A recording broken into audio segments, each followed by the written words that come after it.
Salam alaikum wa rahmatullahi wa barakatuh. Aujourd'hui, on va parler du microcontrôleur, des microcontrôleurs. C'est quoi un microcontrôleur? On va voir quelles sont les versions, les familles et comment donc décortiquer n'importe quelle famille du microcontrôleur. Mais avant, un passage sur les microprocesseurs est nécessaire car les microcontrôleurs contiennent des microprocesseurs. Donc, un microprocesseur, c'est quoi?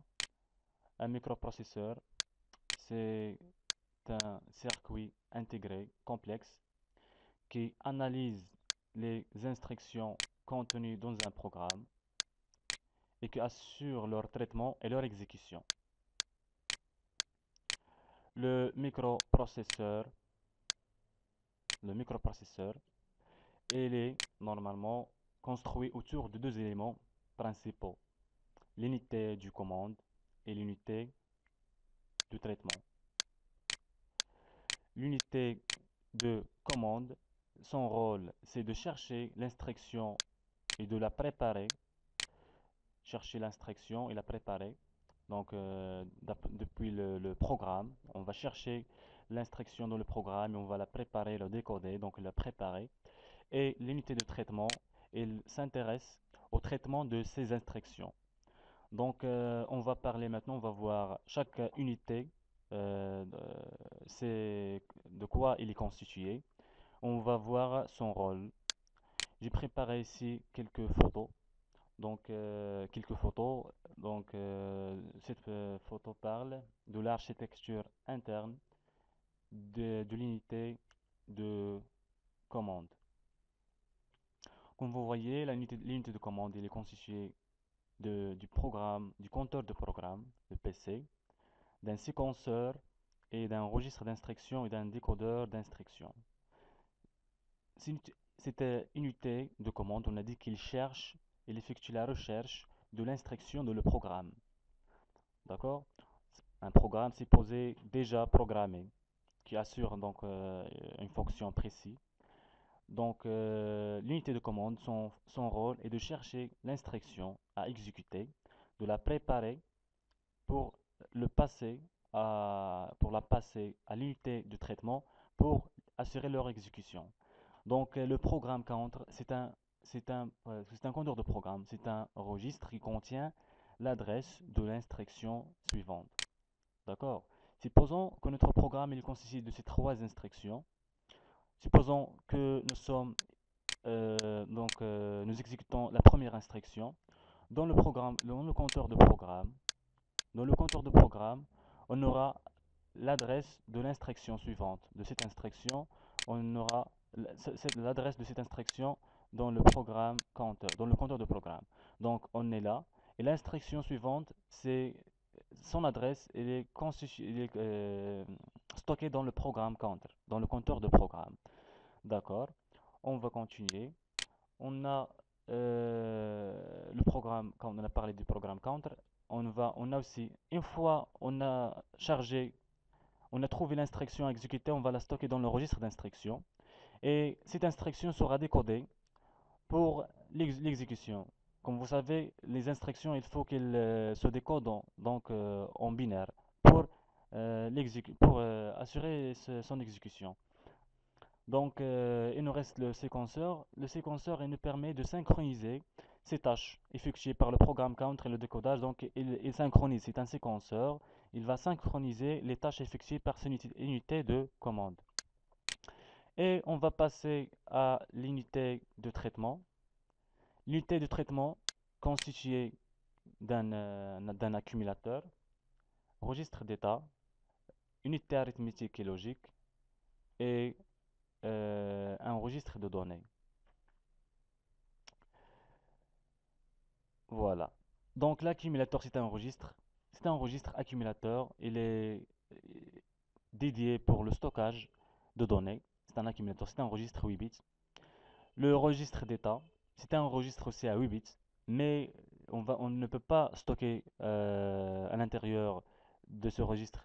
On ne peut pas changer sa valeur parce que il change de valeur automatiquement en fonction de la dernière de la dernière tâche effectuée par cette unité arithmétique logique. Donc, une fois unité arithmétique logique, c'est un bloc qui effectue les opérations arithmétiques et logiques. Donc, une fois il effectue une opération, ce registre d'état, il décrit l'état de la dernière instruction effectuée par le microprocesseur et donc par l'unité arithmétique logique, puisque c'est une unité qui effectue les opérations arithmétiques et logiques. Et voilà. Et donc, le résultat il sera stocké dans le registre de données. Dans le registre de données. Et dans ce cas, donc, on va rassembler ces deux unités. On va les rassembler dans ce schéma. Vous voyez ici, c'est le schéma global du microprocesseur qui contient l'unité de commande, l'unité de traitement et l'unité de commande. Donc, c'est ça le microprocesseur. Mais le microprocesseur ne peut pas fonctionner seul. Il faut lui ajouter d'autres blocs pour qu'il fonctionne, pour assurer une fonction. C'est-à-dire que mon programme il n'est pas contenu dans le microprocesseur. Donc, il faut tout d'abord le programme. On parle du programme, mais où se trouve ce programme? Ce programme, il faut le mettre dans une mémoire de programme qu'on va associer à ce microprocesseur. Et pour effectuer, donc pour exécuter et voilà, décoder et assommer et les opérations effectuées par l'unité arithmétique logique, tout cela se déroule dans une mémoire de travail ou bien mémoire de données. Mais il y a deux cas de figure. On aura soit ces mémoires de programme et la mémoire de données, ils sont séparés. Donc on a une mémoire de données et une mémoire de programme. Ou bien on a dans une mémoire dans laquelle on va stocker notre programme et on va stocker les données. Donc, si dans le premier cas, c'est-à-dire dans le cas où la mémoire de programme et la mémoire de données ils sont séparés, il s'agit de la structure de Harvard. Donc, la structure de Harvard, la mémoire de programme et la mémoire de données ils sont séparés. Et si la mémoire de programme et la mémoire de données se trouvent dans la même, donc une seule mémoire, donc dédiée au programme et aux données, il s'agit de l'architecture de Van Neumann. D'accord? Donc, on va passer maintenant après voir. Donc, on a parlé, donc c'est ça ce qu'il faut retenir du microprocesseur. Le microprocesseur, non, généralement, il est constitué de deux unités, l'unité de commande et l'unité de traitement. L'unité de commande, son rôle, c'est de chercher l'instruction exécutée et de la décoder pour la préparer pour qu'il sera exécuté. Et l'unité de traitement, c'est l'unité qui va effectuer ce traitement donc, et qui va exécuter cette instruction. On va passer maintenant, donc c'est ça ce qu'il faut savoir. Donc on va passer au microcontrôleur. Donc c'est quoi un microcontrôleur? Le microcontrôleur c'est tout simplement un microprocesseur plus d'autres composantes qui seront intégrées dans une même boîte qu'on va appeler microcontrôleur. Donc dans ce microcontrôleur, on va parler du microcontrôleur. On va passer ici pour écrire un peu. Voilà. Donc, pour les microcontrôleurs, un microcontrôleur, on a dit que c'est un microprocesseur. Donc voilà, microprocesseur, microprocesseur, plus d'autres périphériques, par exemple mémoire, ou bien donc plus par exemple un convertisseur analogique numérique, ou bien bon, analogique numérique, convertisseur analogique numérique. Voilà, on aura d'autres composantes. C'est ça le microcontrôleur. Qui sont, donc, puisqu'on va parler du microprocesseur, de microcontrôleur, il y a plusieurs versions de microcontrôleurs selon leur mémoire de programme. Donc, on ne sait pas maintenant c'est quoi la mémoire de programme le microcontrôleur, mais il faut savoir qu'il y a plusieurs versions du microcontrôleur selon leur mémoire de programme, c'est-à-dire la mémoire qui contient le programme, sa version. Donc, s'il s'agit d'une mémoire de programme, c'est-à-dire la mémoire qui contient le programme est une UVPROM. Donc, dans ce cas, cette mémoire est effaçable par une source du rayonnement ultraviolet. Dans ce cas, on dit que la version du la version du microcontrôleur est l'UV-PROM. S'il s'agit d'un OTP-PROM, c'est-à-dire que sa mémoire de programme est effaçable et reprogrammable une seule fois. OTP-PROM. Et s'il s'agit d'une EEPROM, c'est-à-dire que cette mémoire elle est effaçable et reprogrammable plusieurs fois. EEPROM. Elle est effaçable et électriquement est reprogrammable. Donc, on va passer maintenant aux familles du microcontrôleur parce qu'on ne va pas étudier ici. Donc, lorsqu'on dit microcontrôleur, on ne va pas s'intéresser à toutes les familles. Donc, il faut savoir d'abord quelles sont les familles qui existent. Il existe trois grandes familles, plusieurs familles, mais les trois grandes familles du microcontrôleur. Le PIC, on va s'intéresser au PIC. Il y a famille baseline et famille midrange et la famille high-end. Pour la famille baseline, utilise des mots d'instruction de 12 bits. C'est quelle famille? C'est la famille baseline. Mais on va pas s'intéresser à cette famille. Et il y a aussi midrange. L'instruction, elle sera codée sur 14 bits. Donc une instruction, on a dit que le microprocesseur effectue le décodage de l'instruction lorsqu'on a parlé de l'unité de commande. Dans ce cas des familles, dans ces familles, et le microcontrôleur, donc les instructions, ils sont codées sur 14 bits. Il y a une autre famille aussi, c'est le high-end. Cette famille utilise des instructions codées sur 16 bits. Nous, on va s'intéresser aux familles midrange, c'est-à-dire les familles qui décodent les instructions sur 14 bits. D'accord? Donc il faut garder ça en tête parce on va parler de ça par la suite. On va passer donc, après avoir vu les versions et les familles, ce qui nous intéresse maintenant, c'est quelle version, ou bien quelle est la famille dont on va s'intéresser. Nous, on va s'intéresser à la famille midrange. On va parler exactement on va parler du microcontrôleur 16F84. Il y a aussi, il y a aussi, on peut ici écrire aussi A, mais c'est pas le même, c'est la même chose, mais ils ont une différence au niveau du quartz ou bien de l'horloge supportée. On va parler de ça. C'est quoi l'horloge? On va voir ça. Mais donc, on va parler du 16F84. Mais comment je peux savoir qu'est-ce que ça veut dire ce chiffre-là, 16F84? Comment identifier ce microcontrôleur? Donc, pour identifier ce microcontrôleur, 16, il définit la famille du microcontrôleur. Il désigne la famille à laquelle appartient ce circuit. Et la famille, dans notre cas, 16, il désigne le midrange. Donc, dans ce cas de famille, les instructions sont codées sur 14 bits. F, il désigne la mémoire de programme. La mémoire de programme est de type flash. Donc, prend flash, il est reprogrammable électroniquement et il est effaçable électriquement et reprogrammable. Et pour le 84A, c'est le numéro de série. Donc il y a 16F84, il y a 16F877A, etc. Donc c'est le numéro de série. Donc 16 désigne la famille, ce F désigne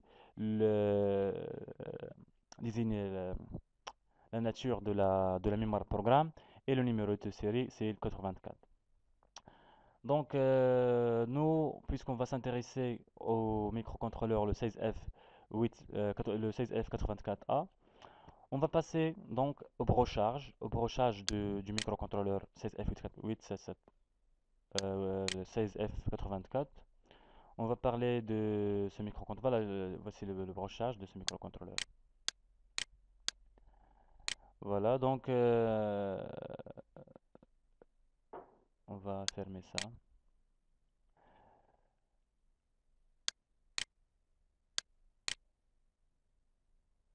Voilà. C'est ça le brochage de microcontrôleur. C'est ça le microcontrôleur dont on parle. C'est le PIC 16F84. Comme vous voyez, il est constitué de deux ports, le port A et le port B. comment je sais que, comment je peux savoir combien de ports, combien de ports existent dans ce microcontrôleur? Seulement, je vois comment ils sont nommés, c'est dans le brochage de ce microcontrôleur. Donc ici on a A0, A1, A2, c'est le même A, donc c'est le port A. Ici le B, donc c'est le port B. Donc seulement il est constitué de deux ports, le port A et le port B. Le port B, il est constitué de 8 entrées-sorties, de 8 pins. Et le port A, il est constitué de 5 pins, de 5 entrées-sorties. Et il y a aussi deux entrées de l'horloge, il y a de l'oscillateur. On va voir, on va voir c'est quoi cet oscillateur, donc il sert à quoi.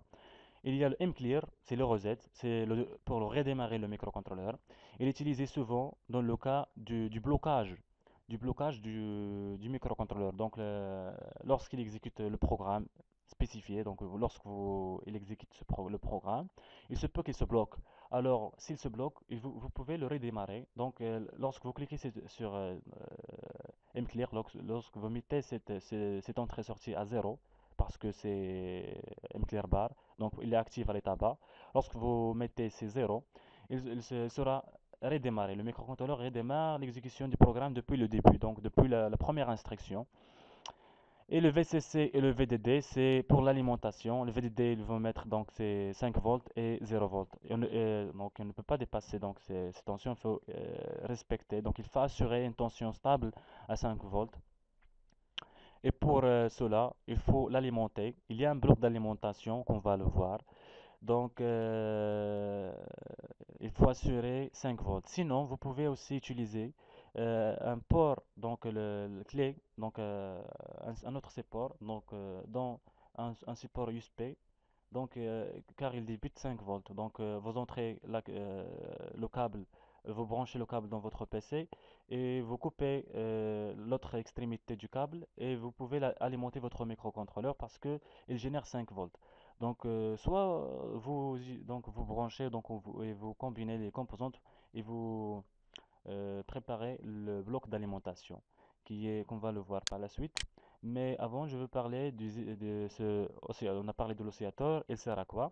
Donc, cet oscillateur, il sert à débuter le signal d'horloge. Donc, le signal d'horloge, c'est-à-dire ce circuit externe il est nécessaire pour le fonctionnement du microcontrôleur, car les instructions ou bien les tâches effectuées par ce microcontrôleur, elles sont synchronisées à base, donc cadencées au rythme de cette horloge. Donc, il effectue ses tâches au rythme de l'horloge, ou bien au rythme de cet oscillateur, ou bien au rythme du signal débité par cet oscillateur. Il existe plusieurs oscillateurs, mais le plus stable, c'est le quartz. Il y a aussi des oscillateurs à base du circuit RC. Il y a des oscillateurs résonateurs, donc un circuit, on dit que c'est un circuit résonateur céramique, mais le plus stable, c'est l'horloge, ou bien constitué à base de quartz. On va voir le schéma ici. Voilà le schéma, le circuit d'horloge. Il est constitué d'un quartz et de deux condensateurs. Et en fonction de des valeurs des condensateurs et des quartz, on peut générer un signal, donc un signal d'horloge et de fréquence, par exemple 20 MHz, etc.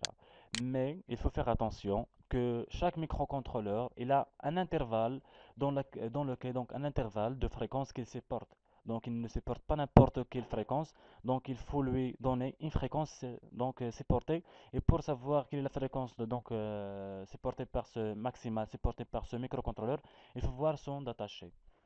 Voilà, donc on a vu maintenant le circuit d'horloge, on a vu l'alimentation, on va le voir par la suite, et on a dit que cette branche, si on la met à zéro, elle va provoquer le redémarrage du microcontrôleur et donc le redémarrage de l'exécution des instructions. Et on a dit aussi qu'il est constitué de deux ports, le port A et le port B. Le port B est constitué de quatre entrées-sorties et le port A il est constitué de 5 entrées-sorties. Et le bloc d'alimentation, donc pour parler du bloc d'alimentation, ce bloc d'alimentation il est constitué de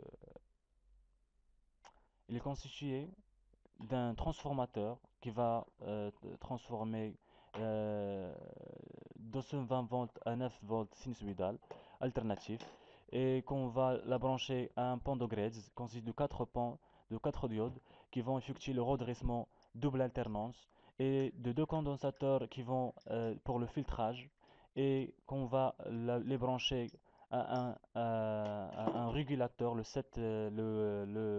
7805. C'est un régulateur, c'est-à-dire il maintient à sa sortie 5 volts, quelle que soit l'entrée.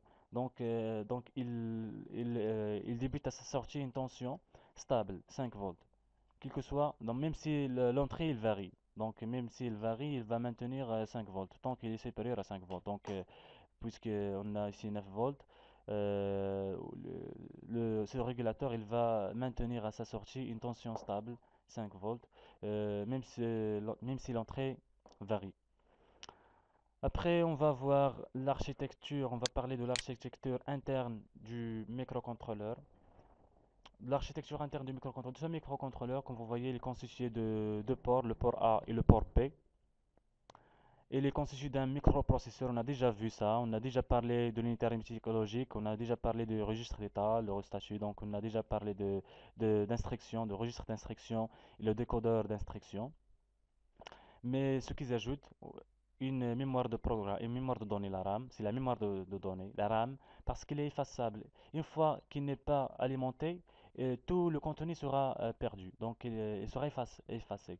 Par contre, la ROM, la mémoire ROM, ou bien la mémoire flash, cette mémoire flash, il contient le programme, et ce programme, il sera conservé même si on a, dans l'absence d'alimentation. Donc il garde le programme même s'il n'y a pas d'alimentation, même si le microcontrôleur n'est pas alimenté. Et aussi on a le programme counter, on a dit que le programme counter, le compteur de programme pointe sur l'instruction suivante. Et il y a la pile, donc la pile c'est l'utiliser pour les interruptions, dans le cas des interruptions, c'est-à-dire on a ici 8 levels, c'est-à-dire on peut utiliser 8 interruptions imbriquées, c'est-à-dire interruption, à l'intérieur de cette interruption il y a une autre interruption, à l'intérieur de cette interruption il y a une autre interruption, mais jusqu'à 8, c'est le maximum c'est 8. Et cette pile, il sert à quoi? Donc dans le cas d'une interruption, l'instruction suivante qui est contenue dans le programme counter, elle sera stockée dans cette, dans cette pile, dans cette pile stick. Mais c'est quoi une interruption d'abord? On va voir c'est quoi une interruption dans notre prochaine vidéo. Mais donc je veux que vous vous rappelez que ce microcontrôleur il contient la mémoire programme de type EEPROM flash et une mémoire RAM. Et aussi, donc notre programme il sera contenu donc on va le mettre dans la mémoire ROM, dans la ROM. Et voilà. Qu'est-ce qu'il y a aussi? Il y a le Power Up. Il y a le Power Up Timer. C'est quoi le Power Up Timer? Le Power Up Timer, c'est une temporisation au démarrage. Lors d'un démarrage ou bien un redémarrage suite à un reset, donc à un clear, cette temporisation permet à la tension d'alimentation, donc 5 volts, d'atteindre sa valeur. Donc lorsque la tension d'alimentation, donc la tension avec laquelle on alimente notre microcontrôleur, donc cette tension il va effectuer une temporisation jusqu'à ce que la tension d'alimentation atteigne sa valeur stable. Cette temporisation, c'est pour la protection de notre microcontrôleur. Donc, lorsqu'on alimente notre microcontrôleur et lorsqu'on il effectue une temporisation pour attendre jusqu'à ce que cette tension d'alimentation atteigne une valeur suffisante et stable. Donc on évite ainsi au pic de subir les inévitables phénomènes transitoires à la mise sous tension. Cette temporisation fonctionne avec son propre circuit RC interne. D'accord? Il y a aussi l'oscillateur, donc l'oscillateur, le startup timer et le timer. Il y a le power and reset et il y a le watchdog et le timer. Donc on a parlé du power up timer. l'oscillateur, donc c'est le circuit oscillateur, donc l'oscillateur et le timing generation et l'oscillateur 1, 2, c'est trois blocs. C'est pour avec lesquels on va connecter le circuit extérieur d'horloge pour synchroniser. Donc elle sert à synchroniser, donc à séquencer les tâches effectuées par notre microcontrôleur. Il y a le power on, c'est lorsqu'on le met sous tension, le reset, c'est-à-dire le redémarrage du microcontrôleur. Il reste le watchdog, il faut le définir aujourd'hui, c'est quel est le rôle du watchdog, et c'est quoi le timer, d'accord? Donc il nous reste de définir ces deux blocs. Donc on va débuter par le timer. Le timer c'est un compteur, c'est c'est un compteur, c'est un compteur qui va compter jusqu'à atteindre sa valeur maximale. Donc une fois il atteint sa valeur maximale, il va redémarrer, donc il va se redémarrer. Donc il va se redémarrer. Donc c'est-à-dire il va compter à zéro. Donc une fois il atteint sa valeur maximale, il va revenir à zéro et puis il va compter jusqu'à atteindre sa valeur maximale. Ce timer, lorsqu'il atteint sa valeur maximale, il déclare une interruption. On va parler donc de ça en détail lorsqu'on va parler des interruptions. Donc il faut garder en tête que le timer, c'est un compteur. Il compte 1, 2, 3, 5, 6, jusqu'à lorsqu'il atteint sa valeur maximale, il va revenir à zéro, il va déclarer une interruption. On va parler, c'est quoi l'interruption dans le prochain vidéo. Le watchdog. Le watchdog aussi c'est un compteur, mais c'est un peu spécial. C'est-à-dire, on a dit qu'il se peut que notre microcontrôleur se bloque. Et on a dit qu'il faut appuyer, il faut donc maintenir, ou bien il faut entrer zéro dans mclear. Donc il faut mettre l'entrée-sortie mclear à zéro parce qu'il est actif à l'état bas. Cela va provoquer le redémarrage de notre microcontrôleur. Mais on peut faire ça sans interagir avec le microcontrôleur, sans mettre ce pin à zéro. On peut redémarrer notre microcontrôleur. Comment? On peut utiliser le watchdog. Le watchdog, c'est un compteur qui compte lorsqu'il atteint sa valeur maximale, qu'est-ce qu'il provoque? Il provoque le redémarrage du microcontrôleur. Donc, c'est-à-dire, une fois le watchdog atteint sa valeur maximale, donc il va compter 0, 1, 2, 3. Lorsqu'il va atteindre sa valeur maximale, le microcontrôleur se relance, donc il va se redémarrer et donc il va exécuter la première instruction. Donc, la question qui se pose, si mon microcontrôleur n'est pas bloqué, donc il a exécuté normal, donc il a exécuté normalement les instructions, mais le temps d'exécution de mon programme, il est supérieur au temps dans lequel le watchdog atteint sa valeur maximale. Donc c'est un problème. Si mon watchdog atteint sa valeur maximale, avant que mon microcontrôleur continue l'exécution de mon programme. Donc, par exemple, il s'agit d'un programme qui contient plusieurs instructions.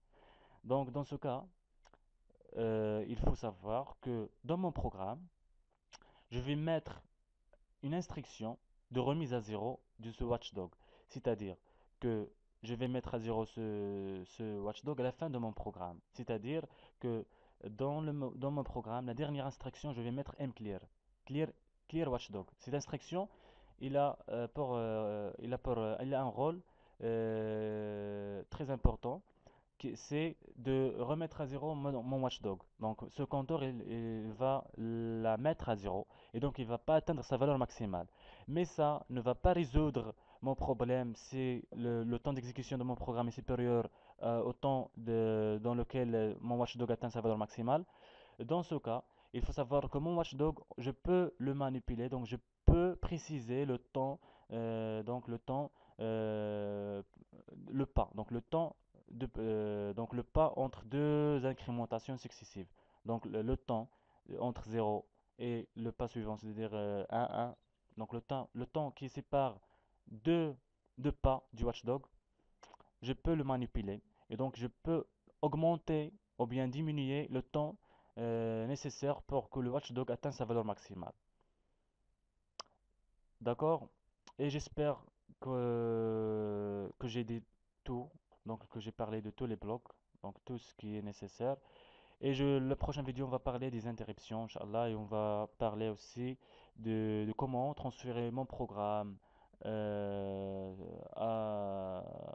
la mémoire de programme. Et on va voir comment ça va se passer.